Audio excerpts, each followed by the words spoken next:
In an Irish forest about which there are no records, rumors tell of it luring lost people and never letting them leave. John moves rapidly through the forest trying to find a way out before it gets completely dark. For some anomalous reason, his watch has stopped, and in attempts to find an exit, he returns to the same place again and again.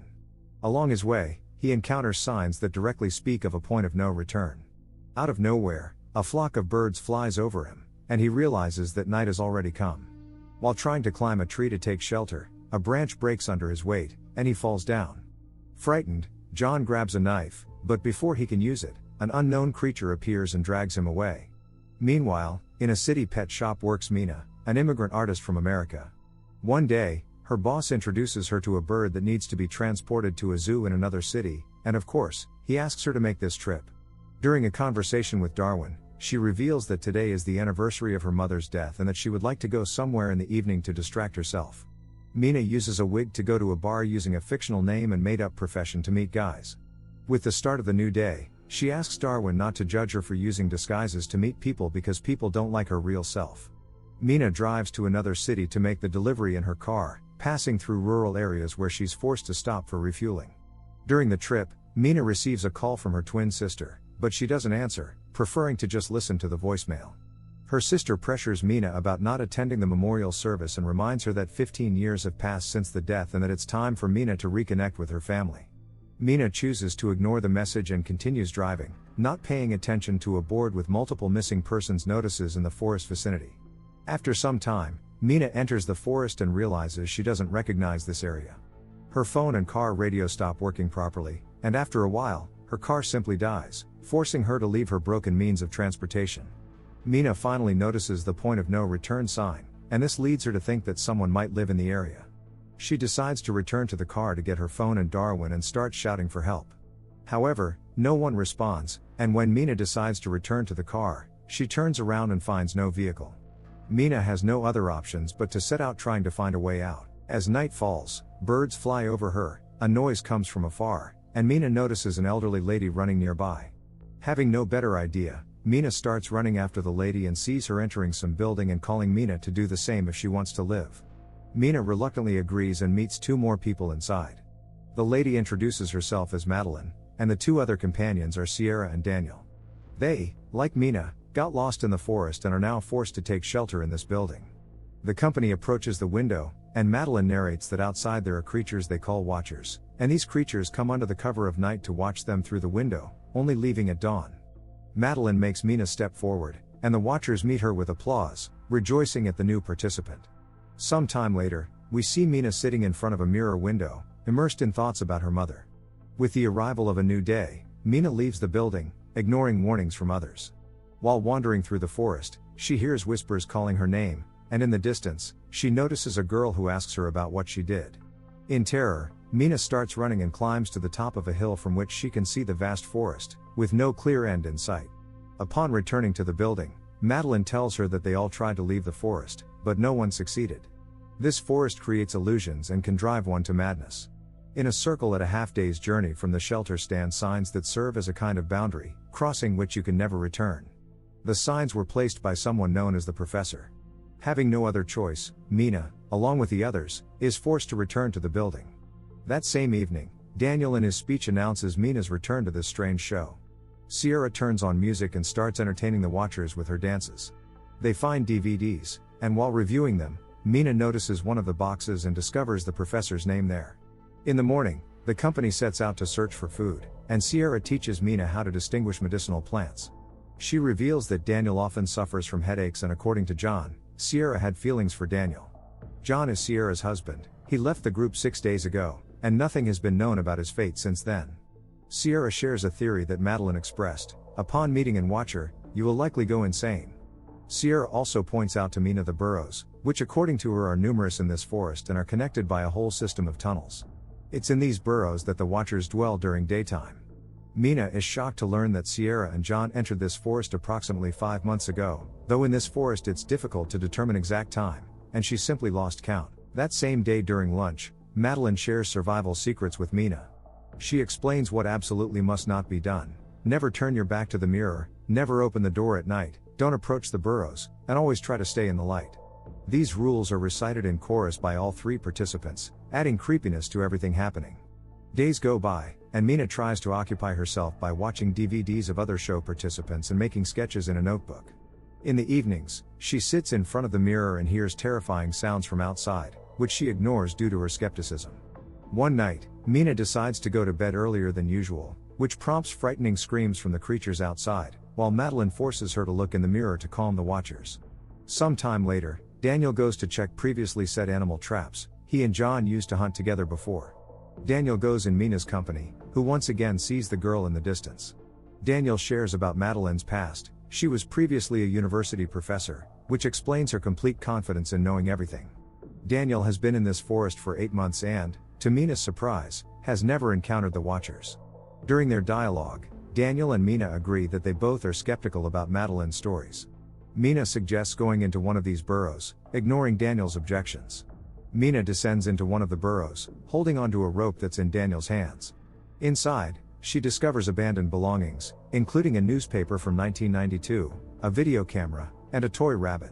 Among the items, there's also a bicycle, which she lifts up with Daniel's help using the rope. Suddenly she hears a noise from the darkness. Mina calls for Daniel, but there's no response. From the darkness appears a six-fingered hand, which says something unintelligible in an unfamiliar language. Then Mina screams again, and miraculously, the rope descends back to her.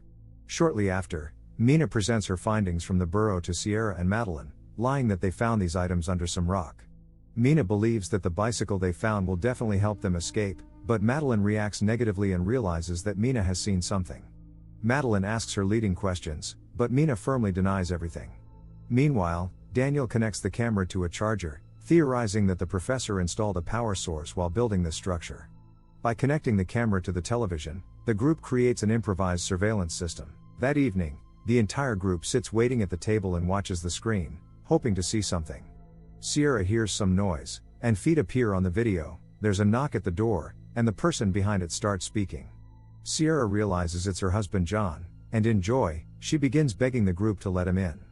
Madeline, recognizing the danger, absolutely forbids this, reminding them that the Watchers can create various illusions as tricks.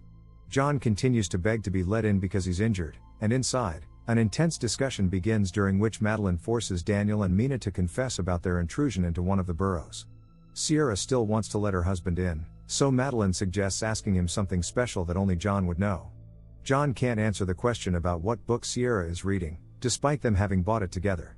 Sierra asks John to show his face to the camera. John appears on screen, pleading for help, but the Watchers drag him away, followed by a strike to the camera that disables it.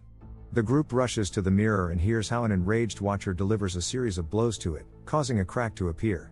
With the arrival of a new morning, Madeline returns the bicycle to the burrow, hoping to appease the Watchers this way. Mina assures that she won't break the rules anymore. The bicycle is dragged into darkness in the burrow.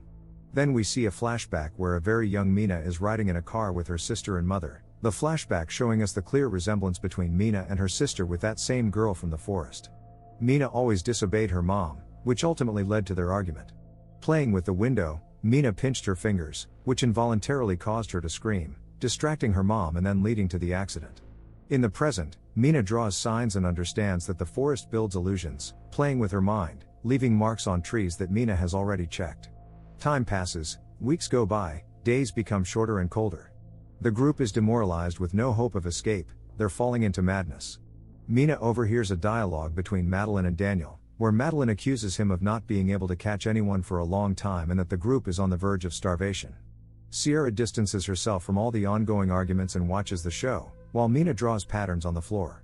When Mina turns around, she discovers Sierra is gone. Mina rushes into the forest and finds Sierra near one of the burrows, contemplating to reunite with her husband. At that moment, a scream is heard, and they both follow it, finding Daniel who is tying up Madeline. Madeline claims that Daniel has been possessed by madness, but Daniel declares that now they will live by their own rules and returns to the building. Sierra rushes after Daniel, but Mina decides to stay and free Madeline.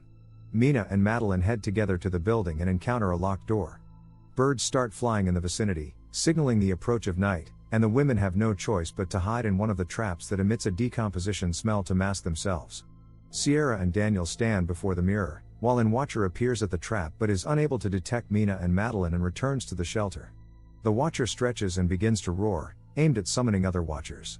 When they approach closer to the building, Daniel reports the absence of two persons, and they set out to search for Mina and Madeline. During a moment of quiet near the shelter, the women rush to the door and ask to be let in. Mina shares her story about how her action led to her mother's death, leading Daniel to understand that he too will experience guilt for his mistakes. The door opens and the women run inside. Madeline immediately starts accusing Daniel and thinks she should have killed him months ago, but now they have a more important problem: the Watchers. Madeline shares that she previously taught mythology and folklore, and she ended up in the forest because of her research. She describes how on the first night she saw an Watcher who looked like a distorted version of herself. In various folklore stories, these Watchers exist. Some call them shapeshifters, some fairies.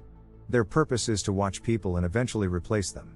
Another knock comes at the door, with an Watcher imitating Sierra's voice, begging for help. At the same moment, other Watchers start crawling around the building, producing voices of different people, trying to lure the group outside. The group pushes a table against the door and notices an unusual sound, discovering an unusual square under the carpet. As the Watchers become increasingly aggressive, Daniel knocks on the square until it opens, revealing a bunker. The group immediately rushes down and closes the hatch just as the Watchers break into the shelter. Turning on the light, they discover the place where the professor worked, with the space filled with various files, books, and food. There's also an old computer, and Mina finds the professor's video diaries dating from 2009. Professor Rory is surprisingly obsessed with the creatures outside who watch him every night. With each video, it becomes obvious how Rory is going insane. Eventually, he confesses that all the people he hired to build the building were killed daily by the Watchers. In the next video, he recalls seeing an Watcher in the form of a girl, and the professor wonders if humans are capable of this. On another recording, it's revealed that Rory managed to catch an Watcher and tried to bond with it, but the Watcher wasn't thrilled and showed aggression.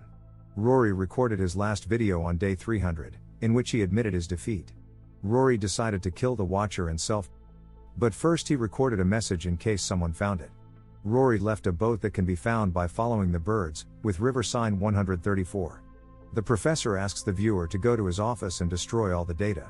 Tears flow from Mina's eyes when gunshots are heard on the recording. The company comes to a mutual agreement to leave this place by boat at dawn. Sierra joyfully turns on music to dance, trying to entice Daniel to join. However, Daniel confesses that he ran away to the forest from his tyrannical father and is oppressed by a depressive state. Sierra assures him that they will be together once they get out of here, and they share an embrace. At dawn, they follow the trail that Mina left and stop near sign 134. They release Darwin into the wild and follow him. The group stumbles upon a stone sign, and Madeline explains that fairies were imprisoned here after they were defeated by humans. Since those times, they lost their wings and magical abilities and now must hide from daylight. As they head toward the river, Mina continues to see little girls. Soon it starts raining, and birds begin circling around them, announcing the approaching night. The sounds of approaching Watchers can be heard, but the group continues running toward the river, ignoring them. The women climb into the boat, but Daniel gets distracted by John's voice and stops. A moment later, Daniel appears with John, and Sierra warns him that it's an illusion, but it's too late. The fake John changes his form and inflicts fatal wounds on Daniel with his claws. His body becomes surrounded by more and more Watchers. The women sail away, and Madeline assures the girls that the fairies cannot leave the forest's boundaries. In the morning, the women reach a bridge and climb onto it, waiting for a bus. The bus stops and the driver lets them in, with the women feeling relief as they return to the city. While Mina takes a shower, she experiences a flashback about her mother's death. Her mother was lying on the road, and her sister, with scars on her face, was calling Mina for help. The following day, following the professor's last will, Mina heads to the university pretending to be his niece. In the office, Mina stumbles upon blueprints of the building in the forest, as well as a dictaphone with recordings and observation illustrations. Before the conflict, humans and fairies lived peacefully side by side, having quite close relationships. Among pairs of humans and fairies, half-breeds were born capable of staying under sunlight. Rory believed they still continue to walk among humans to this day. Mina stumbles upon photographs that shock her. That same evening, Mina goes to Sierra and shows her the photos, revealing that Madeline was Rory's wife. However, Madeline died of lung cancer back in 2001. Mina theorizes that Rory tried to use the captured Watcher to recreate Madeline.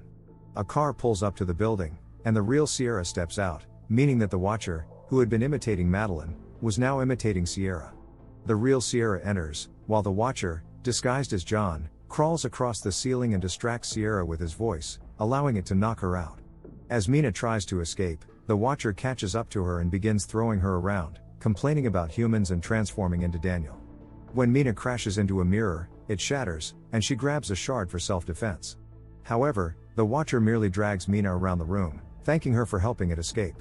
Ultimately, the fairy takes on the form of Madeline and heads outside, explaining that it had long dreamed of leaving the forest because other fairies mocked it. They called it a daywalker and a freak, which is why it approached Rory in hopes of escaping the forest. Rory, however, tried to kill it, but the Watcher killed him first. In just a moment, the Watcher shifts into Rory's form and then into Mina's, grabbing the real Mina by the neck, intending to kill her and take her place. Mina tells it that Rory had a secret, which makes the Watcher release her to hear more. Mina reveals that there are many half-bloods hiding among humans. The Watcher realizes that while living as Madeline, it could experience human emotions thanks to its mixed blood. Suddenly, its body begins to transform, and it unfolds wings. Flying up and perching on the roof, it says it hopes Mina is right about there being more half-bloods among humans before flying away. Mina checks on Sierra, who turns out to be fine. Some time passes, and Mina decides to visit her sister and her children to reunite with them. She shares her experience in the forest and believes that the Watcher, who imitated Madeline, is still hiding in the crowd, watching her. It can take on different forms, but most often it appears as the little girl. Standing at the window, Darwin watches what's happening outside, and the Watcher looks back at him from the street. Thanks for watching. Don't forget to leave likes and comments.